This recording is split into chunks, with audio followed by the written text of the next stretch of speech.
يا أيها الذين آمنوا لم تقولون ما لا تفعلون كبر مقتا عند الله أن تقولوا ما لا تفعلون. O you who believe, why do you say that which you do not do? Hateful in the sight of Allah is you say that which you do not do. Once you know something, you say this is from your deen, and then you don't do it, and this is hateful in the sight of Allah subhanahu wa ta'ala. The Messenger of Allah alayhi salatu wasalam, he asks the most generous or the most noble is the one that has the most taqwa of Allah. And taqwa of Allah subhanahu wa ta'ala is to do what Allah commands and to stay away from what Allah prohibits. This is to have taqwa. How do you know if you have taqwa or not? Whenever you hear the Qur'an or the Sunnah commanding you to do something or prohibiting you from doing something, you know, to the best of my ability, every commandment I hear, I'm doing. And you know that to the best of your ability, everything that you're supposed to be staying away from, you're staying away from. And this is having taqwa of Allah subhanahu wa ta'ala. And the Messenger of Allah sallallahu alaihi wasallam called this person the most generous or the most noble from amongst us. And here the Messenger of Allah alayhi salatu wasalam, if we look at it in light of our own understanding, most of the time if somebody was asked who's the most noble or who's the most generous, maybe the first thing that might come to our minds is somebody's family. He's from a wealthy family, he's doing good, he's the one with the money. He might not be the most generous. Wallahi, sometimes the most poorest amongst us might be the most generous. The poorest from amongst us might be the most generous. And the wealthiest from amongst us might be the most stingiest. So don't think because you look at somebody's size of his house, the size of his car, or he say he works here, or he works there, or he has such and such a position, that this is going to make him noble or generous. But it's the taqwa of Allah subhanahu wa ta'ala that raises someone and places someone on this level that the Messenger of Allah alayhi salatu wasalam explained in answering the question of the people, who's the most noble, noblest, or who's the most generous. And here the Messenger of Allah alayhi salatu wasalam is correcting the understanding of the people. And they say, no, we're not asking about that, Ya Rasulullah. Alright, but the Messenger of Allah alayhi salatu wasalam is answering the people not all the time what they're asking about, but what they need. And sometimes when this is done, I know some of the brothers feel offended. They're asking a question and then they get an answer and then they say, no, I wasn't asking about that. I know. But you can tell from somebody's question what he needs to hear. Who's the most noblest? As we're going to see in the end, the Prophet ﷺ said, you're asking me about the lineage of the Arabs. Yeah, that's what we're trying to find out. Who the best? I'm from this tribe, he's from that tribe. The Messenger of Allah ﷺ know what they're asking, but the Prophet ﷺ wants to give them an answer that's better. Maybe some of the people think because he's from this city and that one from that city. How he gonna think he's from me from that city, I'm from this city? Or I used to do this, he used to do that, or whatever. And the Messenger of Allah ﷺ shows the one who is better from amongst us is the one who has the most taqwa. The brother or the sister, when they hear the Qur'an, they say they hear and obey. When they hear the Sunnah of the Messenger of Allah ﷺ, they say we hear and we obey. These are the people the best from amongst us. Don't think because he don't have no money, he's not the most noble from amongst us. Or he's not the most generous from amongst us. That taqwa is what's going to put him on that position. The taqwa of Allah subhanahu wa ta'ala is going to put a person on that position. What's going to make a person generous? Fear of Allah subhanahu wa ta'ala. His knowing that the encouragement of the Messenger of Allah alayhi salatu wasalam to be generous. And the Prophet alayhi salatu wasalam was the most generous of the people, and he was even more generous in the month of Ramadan sallallahu alayhi wasallam. The fear of Allah subhanahu wa ta'ala. As some other people used to describe him, he's giving out wealth like he owns the world, or something like that. Every time they ask, yes. As someone used to say, the Messenger of Allah alayhi salatu wasalam never said no. Ya Rasulullah, I'm poor. Can I have all those camels over there? Yes. Ya Rasulullah, can I have? Yes. Ya Rasulullah, yes. You don't want anything? The forgiveness of Allah subhanahu wa ta'ala and His mercy on them. The generous, this characteristic comes from fear of Allah subhanahu wa ta'ala. Doesn't come from money, like everybody keeps saying. if I had $1 million, what I'd do, you ain't going to do nothing. If you have some taqwa of Allah subhanahu wa ta'ala, then you're going to do something.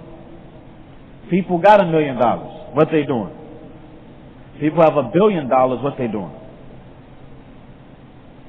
You act like the millionaires are the most generous people. They're just walking around giving money. Around taking and making money. That's why they're millionaires.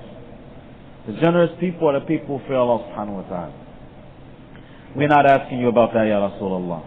Prophet wasn't worrying about what they're asking about. He's giving us guidance. Don't think because they wasn't asking about that and the Messenger of Allah answered, ain't no benefit in that. Benefit. Messenger of Allah is benefiting us with the knowledge that he's imparted to us, even if we asking about something else. We asking about something else because we have too many desires that we follow. But the Messenger of Allah who doesn't speak on his own desires, he speaks from revelation revealed to him, is giving us that which will benefit us. We're not asking about that, Ya Rasulullah. He said, okay, Yusuf, the son of the Prophet, the son of Khalilullah. The Prophet of Allah, the son of a Prophet, the son of Khalilullah. Yusuf ibn Yaqub, ibn Ismail, ibn Ibrahim, Khalilullah, sallallahu alayhi wa sallam.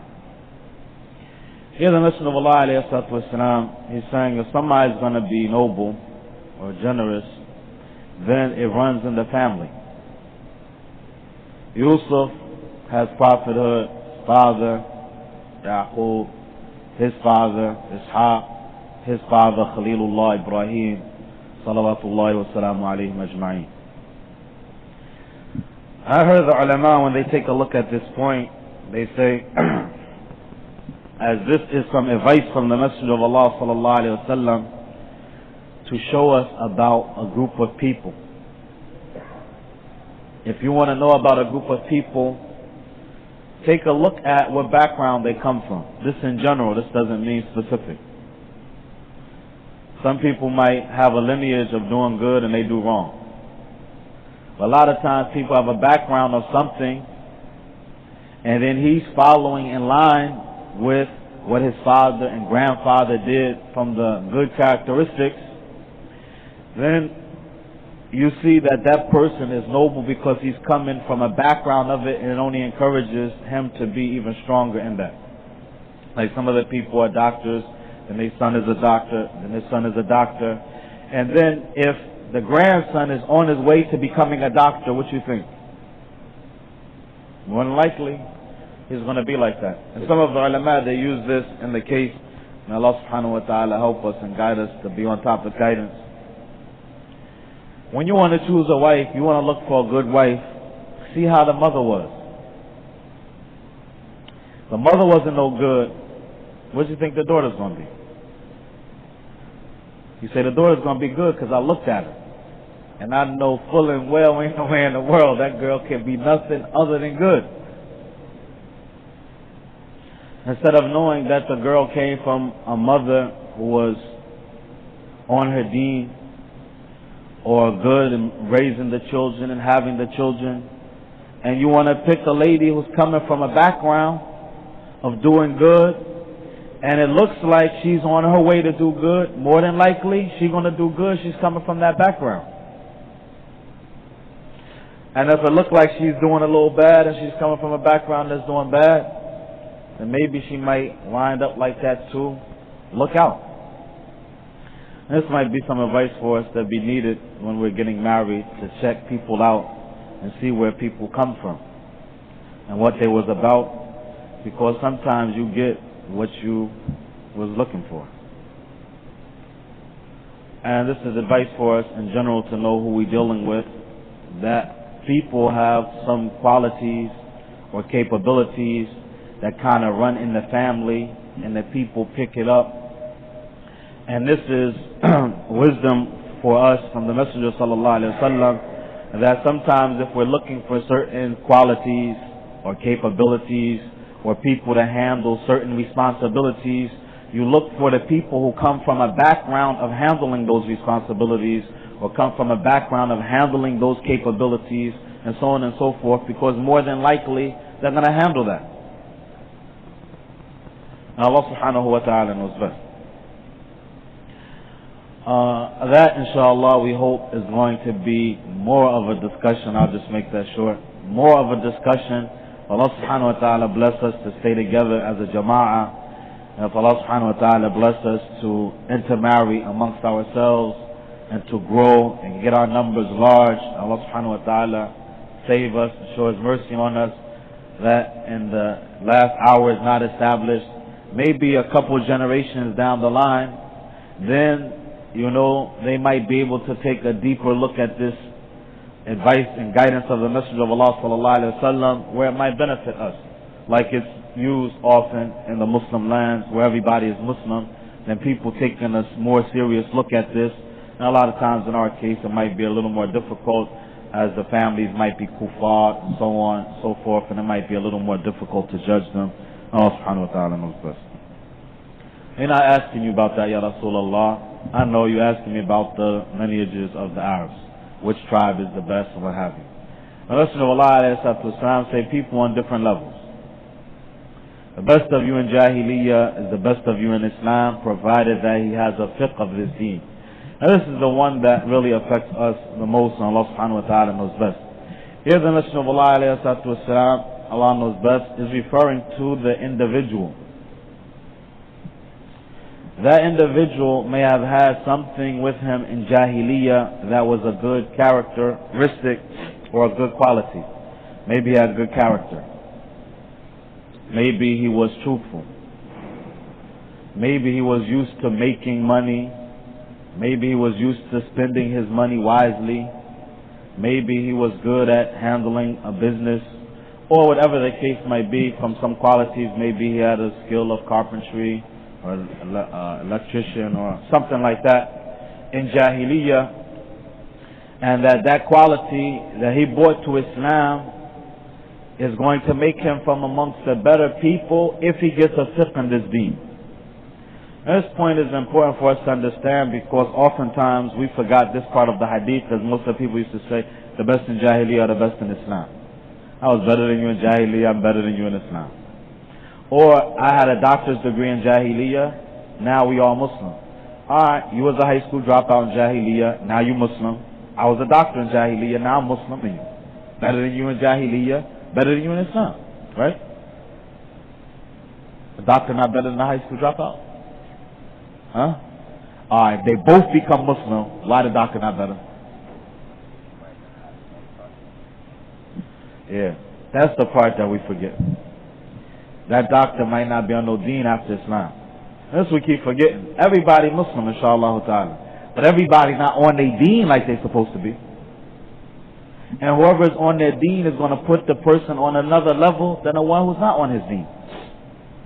The Messenger of Allah alayhi salatu wasalam said, إِذَا فَقُهُ, if he gets a fiqh of this deen. And this kind of relating to what we were discussing yesterday morning that we really didn't go into, on respecting those people who have come before us in this deen of al-Islam, or our elders, or what have you, that the issue of knowledge is going to come into play. Because whatever quality you had before Jahiliyyah, you might bring it into Islam with you. Like many of the people have a lot of qualifications. I don't want to mention them because it might seem like I'm pointing the finger at some of the Muslims. And sometimes I wish I could, may Allah forgive us. They brought magnificent qualities with them into Islam. But they never got on their deen. And they think that these magnificent qualifications is going to advance Islam. It's not going to advance Islam. You're not going to benefit Islam and the Muslims till you have some taqwa and you have some fiqh. Otherwise you ain't benefiting nothing. Not your own soul and no one else. You might be looked at as being Mr. Qualified. And just as we were mentioning yesterday, there's going to be some people who are looked at as Mr. Qualified that will be dragged on their face in the fire of Jahannam because they wasn't sincere. Like the Mujahid, who wasn't fighting for Allah subhanahu wa ta'ala's cause. The one who was given his wealth, he was just giving it so that people say, look how generous he is. The one who learned Allah subhanahu wa ta'ala's deen so that people could say he's a alim, shaykh, whatever. And the people to say that. So his qualifications earned him that praise from the people, but no reward with Allah subhanahu wa ta'ala. and sometimes really no benefit for this deen of al-Islam. So those magnificent qualifications that the people bring with them to Islam is not necessarily going to be looked at and weighed with the same yardstick or measuring tool that's going to scale that's used in Jahiliyyah. In Jahiliyyah, the brother went on to medical school, graduated, got his own profession, whatever. You're not going to be like the high school dropout, moving from job to job to job to job. That one's going to be looked at as a little better than him. But when he comes into Islam, now, if they both learn and practice Islam, that one who had those magnificent qualifications is going to be on a better level. He has more to offer than the other person. But if he doesn't learn his Islam and practice his deen, then what he brought is not going to carry him. And we have said that oftentimes before, when we were trying to get things moving here in East Orange, and we were trying to reach out to the people who are qualified, some of the people are saying, don't just reach out for me. You ain't going to be able to move without me. Because in this world, you need these type of qualifications, and if you don't have them, you can't do nothing. They ain't on no type of deen. Tell them really Allah subhanahu wa ta'ala what He's going to do is, all the magnificent qualifications that you got with no deen, that we need, Allah, if we need them, Allah is going to replace you with another people that won't be like you. I mean, Allah subhanahu wa ta'ala is going to give another people those magnificent qualifications and place them on this deen so you could see that that's what you should have been on. And that we'll know that this is the one we needed and you're not the one we needed. And that the people don't have to rely on somebody just because he has something to offer. But what he has to offer is going to offer and benefit when he learns and practices Islam. And this part of the hadith has to always be said. The best of you in Jahiliyyah or the best of you in Islam. Don't stop. Add the rest of it, as the Prophet ﷺ said, إِذَا فَقُهُ, if they get an understanding of this deen that's coupled with practice. If you don't learn and practice no Islam, it don't make no difference what you done brought into Islam with you. It ain't going to help you and ain't going to help the Muslims. And we see right now, as we always say, we have everything we need amongst the Muslims as far as qualifications. Why we don't have what we need? As I mentioned before, even though may Allah reward the doctors as they give their wealth for Allah subhanahu wa ta'ala's sake. Wallahi, our doctors strong enough to have a Muslim hospital anytime they want to say, let's have a Muslim hospital.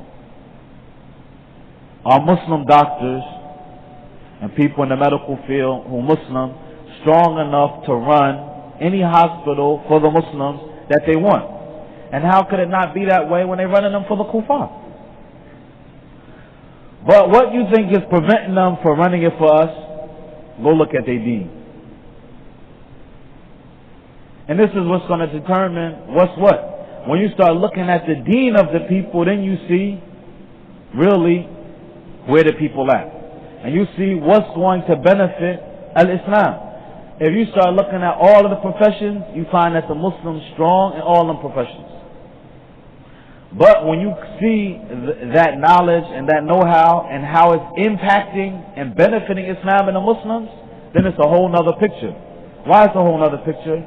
Because you have to have a fiqh of this deen, an understanding of this deen, coupled with actions. Then what qualifications you had that were good in Jahiliyyah, and when you brought them to Islam, they'll be good for you in Islam. But when you come to Islam, if you don't get that understanding of Islam and the practice of Islam, then it's not really going to benefit. And everybody should take a look at what he has to offer, or what type of qualifications that he has, and to see if it's going to benefit Islam and the Muslims or not, and benefit his soul or not. It's only going to take place when you have an understanding of this deen that's coupled with practice of this deen. This is really kind of taking us back to the ayat that we were doing the tafsir of the other day. Allah subhanahu wa ta'ala, He says, وَأَمَّا مَنْ خَافَ مَقَامَ رَبِّهِ وَنَهَى النَّفْسَ عَنِ الْهَوَىٰ فَإِنَّ الْجَنَّةَ هِيَ الْمَأْوَىٰ. As far as the one who fears the standing before his Lord and holds back himself from following his desires, then indeed for that person is Jannah. I remember someone was asking me when I had first come back, what are you going to do in America? Alright, you went, you studied all those years, you coming back, what you going to do? I said, I'm going to try to do my best to stand on these two ayahs and to call the Muslims to these two ayahs. What's those two ayahs?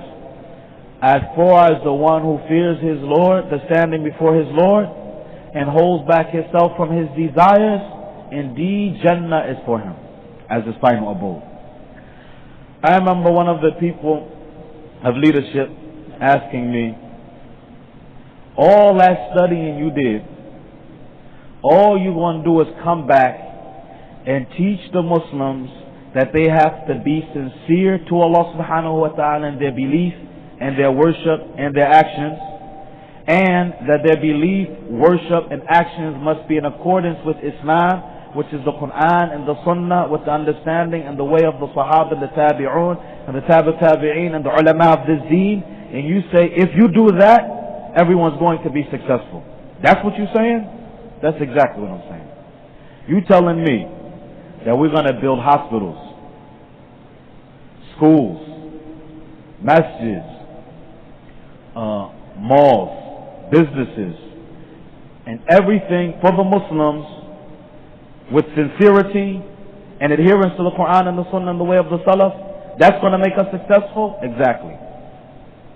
Brother, I don't understand you. I said, really? Maybe I don't even understand. Maybe I'm just too young and haven't seen enough to understand. But the little I've seen and the little I know is that if Allah says, indeed Jannah is His final abode, and I know that Allah subhanahu wa ta'ala often when He mentions Jannah, He says, وَذَلِكَ الْفَوْزُ الْعَظِيمُ, and that is the supreme achievement, that this is real success. Success to me now is not the success that I used to have before I accepted Islam. Before I accepted Islam, success was different. When we got all of these businesses, and we did all of these hospitals, if you did this, did that, all of that was success. Now success is sincerity and obedience. If you got them on your side, you're going to be successful. Because the one that's successful is the one who goes to Jannah. And the one who is a loser is the one who goes to hell. What's the path to Jannah? Sincerity and obedience. What's the path to the hellfire? The absence of those two. So just because somebody has qualifications, the kuffar qualify. Why ain't all the doctors going to heaven, going to Jannah because they're doctors? Why aren't all the accountants going to Jannah because they're accountants? All the engineers going because they're all engineers? All the CEOs of these big corporations going to Jannah because he's the CEO of the biggest corporation? And where you get that mentality except from the kuffar, if you Muslim thinking that, that's going to carry you into Jannah. Wallahi, we have a whole new yardstick that everything is supposed to be looked at in light of. The whole community development is going to be looked at in light of adherence to the Qur'an and the Sunnah. What's going to make things move forward? Sincerity and adherence to the Qur'an and the Sunnah. If there was another way other than that, Allah subhanahu wa ta'ala would have called us to that way. If there was another way other than sincerity and obedience, Allah wouldn't have called us to that. But Allah called us to what is best for us in this world and in the hereafter. And here in this hadith, if we reflect on it, Allah's Messenger ﷺ is not denying good qualities in people. And He's not denying that these good qualities can make you above the people who don't have those qualities. But it's conditional that you have the fiqh of this deed, or that you have the taqwa of this deed, or that you have sincerity and obedience.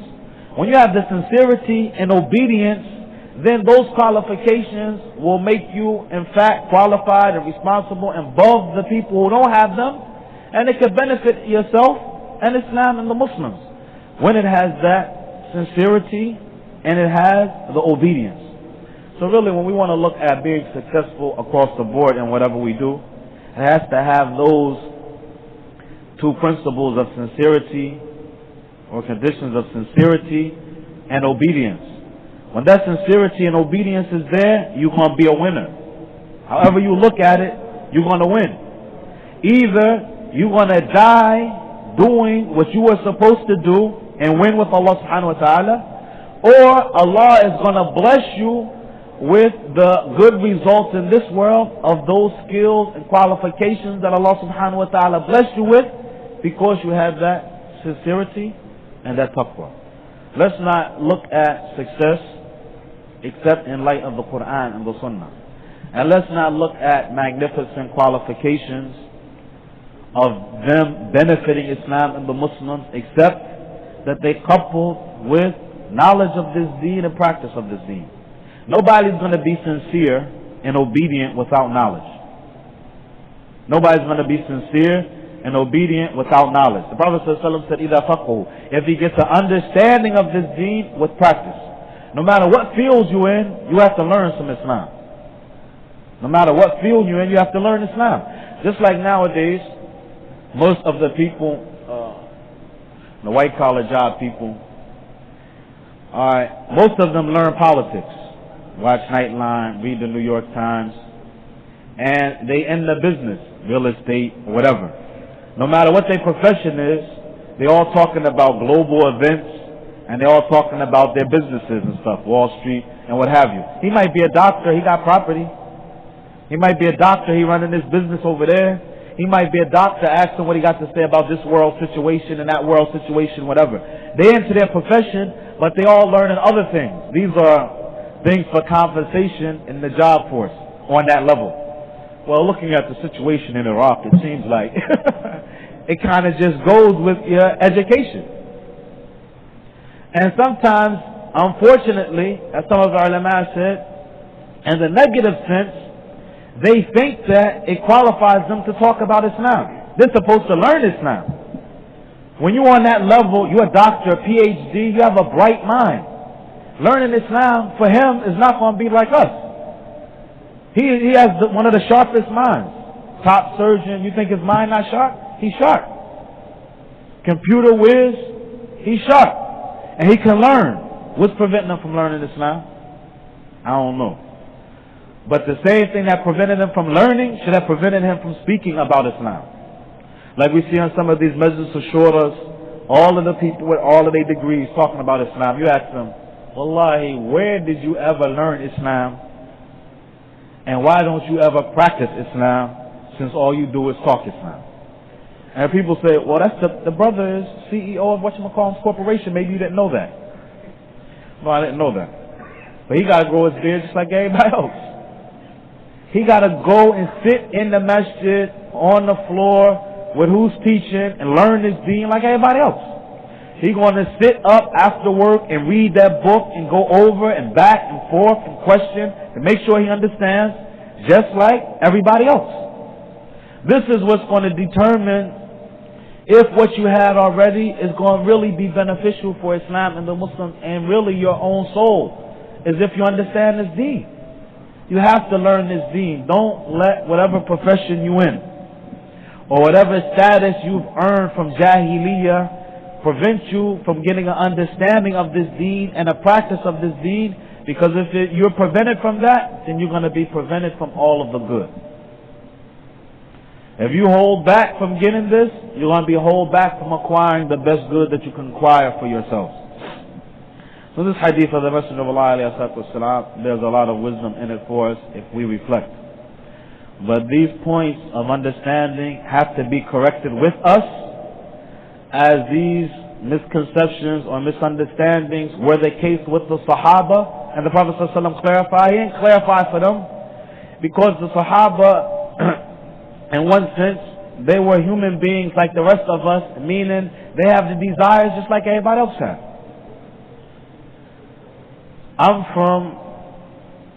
The brother's going to get mad at me, but this is still a good example.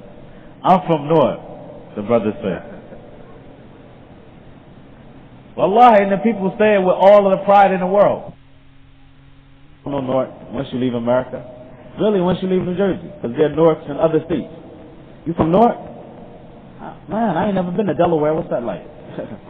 Somebody say, Delaware? You talking about I'm from North.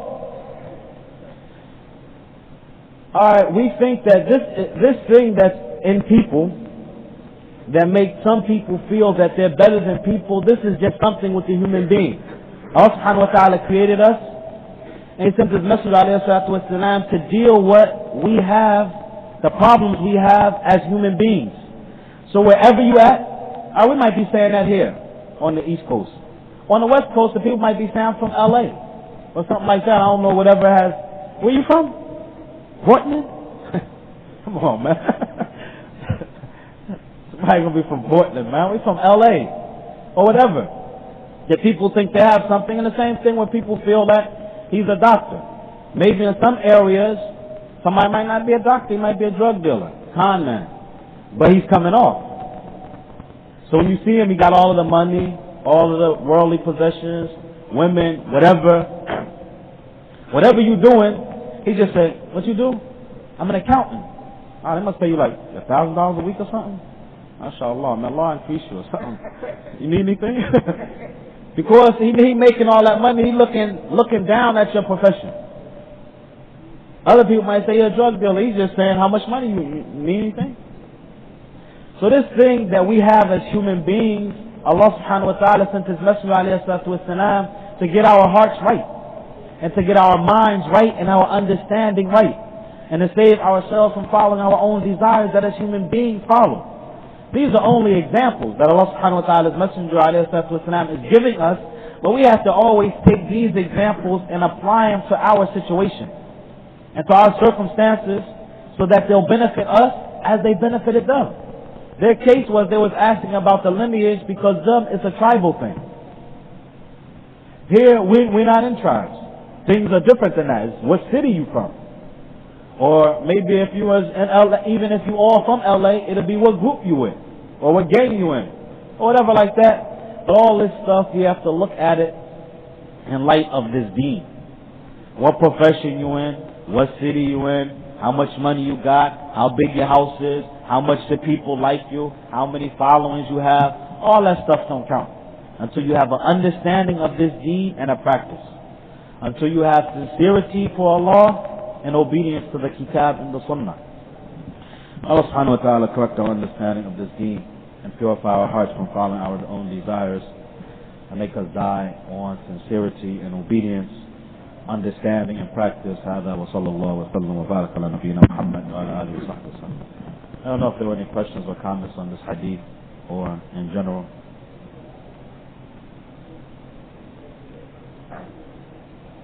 Inshallah, we're going to save all the questions from during the week to the weekend. Inshallah. So if there were some questions during this week, the brothers feel comfortable asking them now. Inshallah. And the questions during this week, if they want to feel comfortable, save them to the weekend, inshallah ta'ala, where we might try to handle some of the questions, inshallah ta'ala.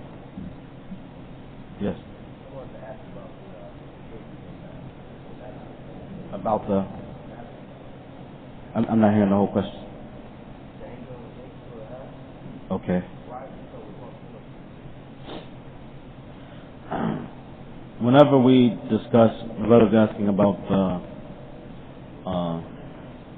the gatekeeper of the hellfire, why is he so repulsive looking?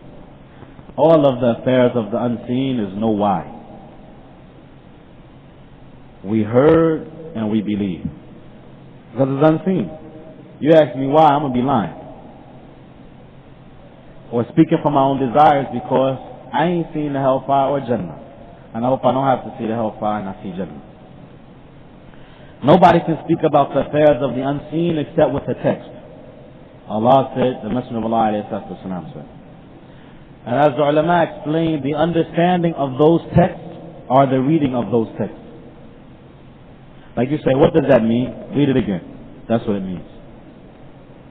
Why is that like that? Read that again. That's why it's like that. This is our belief system. Because Allah subhanahu wa ta'ala hasn't given one the intellect to comprehend and understand and know about the unseen. Allah subhanahu wa ta'ala hasn't given the human beings that ability. The only thing we know about the unseen is what Allah subhanahu wa ta'ala informed us about the unseen. What Jannah look like? You're either going to say Allah said, Prophet ﷺ said, or you lying, speaking from your own desires. So when it comes to the affairs of the unseen, then the only thing that we can say is we hear and we believe. And this is the same thing with the characteristic of Allah subhanahu wa ta'ala.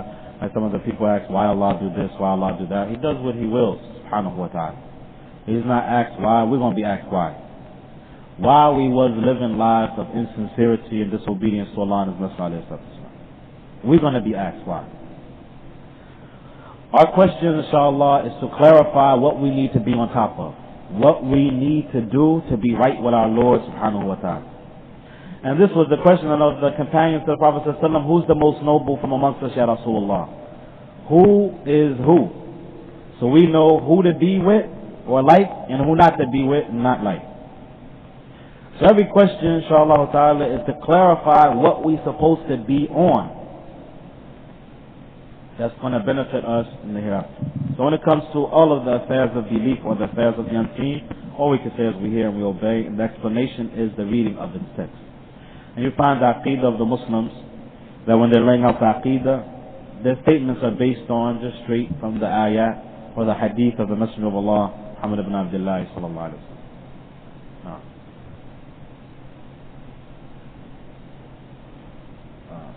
So سبحانك اللهم وبحمدك أشهد أن لا إله إلا أنت أستغفرك وأتوب إليك. السلام عليكم ورحمة الله وبركاته. I missed you, Sheikh. I missed you. You was going to say something? تفضل.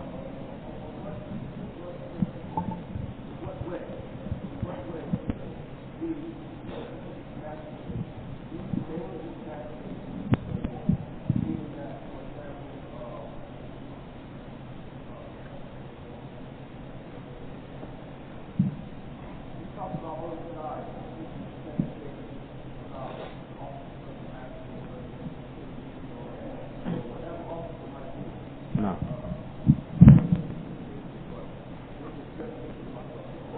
Inshallah.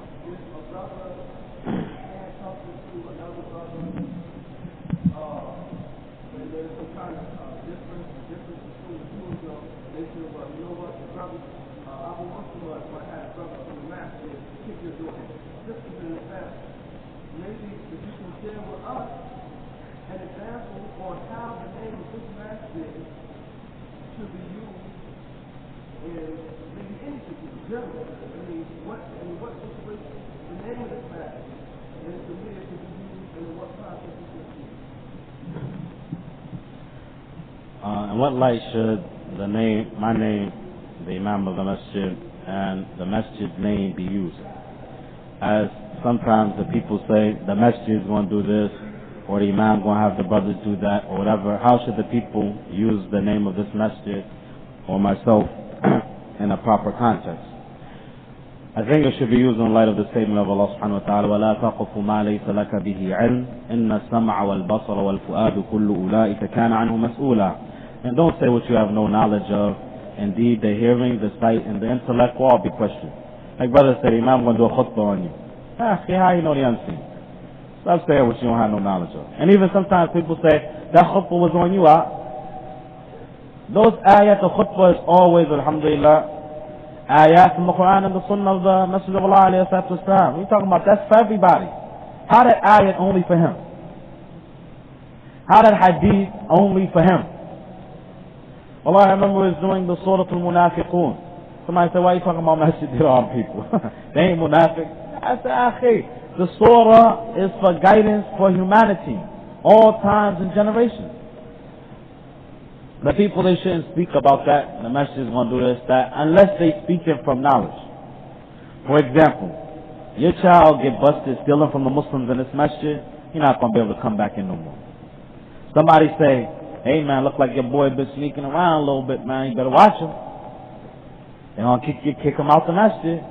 Alright, if somebody's saying that, then he's aware that he's heard that policy being mentioned, or he's heard some of the consequences of some of the people before, and he'd be speaking with some knowledge. So the issue is that he's going to speak with some knowledge of what goes on here, or he's going to be quiet, or he's going to speak from his own desires, and Allah subhanahu wa ta'ala save us, save him from speaking from our own desires without knowledge.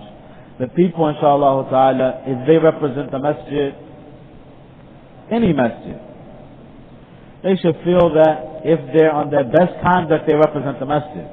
Not when you acting up. All of us slip. If you ain't doing bad, you don't want to say, they say, who are you? I'm one of the Muslims, man. Allah forgive me.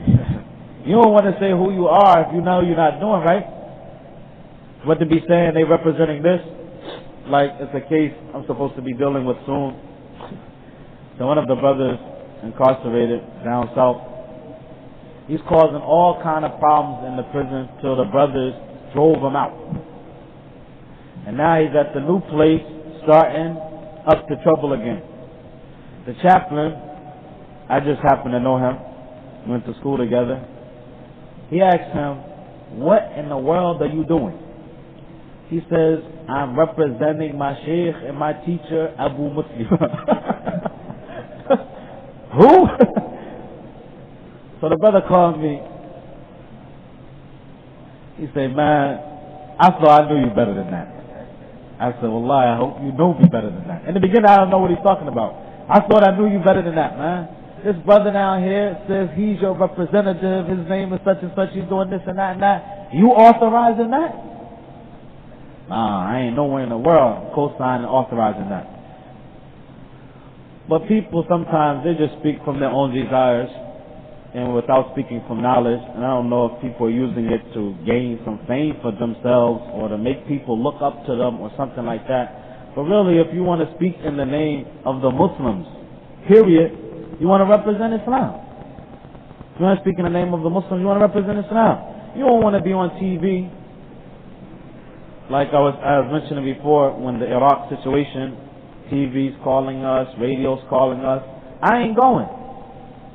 I want somebody to represent Islam on the level to represent Islam. I don't think I'm on that level to be representing Islam like that. Going on TV, talking about the Iraq situation. How am I stand before Allah subhanahu wa ta'ala with that? You want, when you represent Islam, you want to feel like if I can represent it, then I want to represent it. If I can't represent it in that situation, I want to represent it.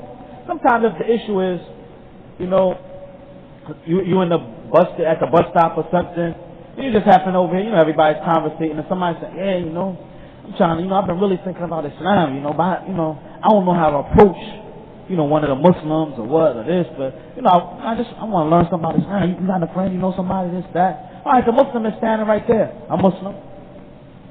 All right, you know, he's going to represent us, tell him the basics about Islam and stuff like that. Probably any Muslim can represent Islam on that level. But sometimes representation of Islam is calling for a little more than that. Like with the example you give in certain circumstances, how is this situation going to be handled? When a messenger going to do this? You don't know. What you talking about? So everybody, and Allah subhanahu wa ta'ala knows best, you have to see on what level you have to represent Islam. And if you feel that you qualified, capable to represent Islam in that capacity, and you're ready to stand before Allah subhanahu wa ta'ala in that capacity, then fear Allah subhanahu wa ta'ala and represent Islam. But if you know you ain't got no business going out that far, don't do that. Like we were mentioning in yesterday's class, the case of one of the imams. He doesn't know how to recite the Qur'an. Somebody choose him as the imam. He's supposed to say, I decline. No, you the imam. How in the world I'm going to stand in front? I don't know how to recite the Qur'an. No, it sounds like you recited good to me. Yeah, but the one who know how to recite the Qur'an going to tell you, I don't have the slightest idea of how the Qur'an is supposed to be recited. I can't accept that. So the people have to represent Islam to the level that they're qualified to represent Islam. And all of us are going to feel that we're a little less, hopefully, a little less qualified than we are. Because if you think if you really on this level, and you look at yourself on this level, whenever you go to as far as you see yourself, you'll never go past where you are. But on the opposite, like it seems like maybe the case, if you're on this level, you pushing yourself all the way up here, trying to represent on the level you're not, then you're going to be in trouble. Because you're going past what Allah subhanahu wa ta'ala prohibits you, and don't say what you have no knowledge of. Indeed, the hearing, the sight, and the intellect will all be questioning Allah subhanahu wa ta'ala most best. Walhamdulillah. Wassalamu alaikum wa rahmatullahi wa barakatuh.